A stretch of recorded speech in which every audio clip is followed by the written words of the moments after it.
In looking at success, there is one thing that is always present, and that is leadership. It's in every aspect of our lives, whether we're leading a small group, a team, an organization, our families, or even ourselves.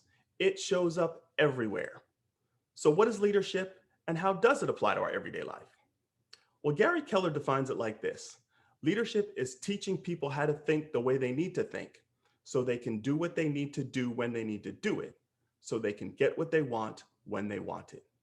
My name is Dennis Russell, and I'm a MAPS Bold coach and one on one coach, and also one of the co coaches for the group coaching program Lead, Learn the Pathway to KW Leadership. And this is your quick tip of the day.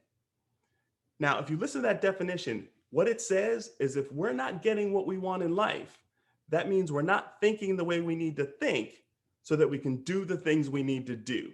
And I know that sounds a bit like a tongue twister.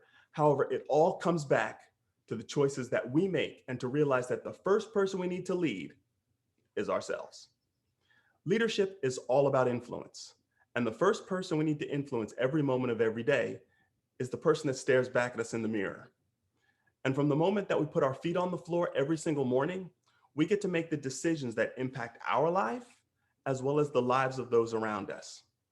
So, what decision or decisions are we making to be better leaders, which will help impact our life in a positive way as well as those around us?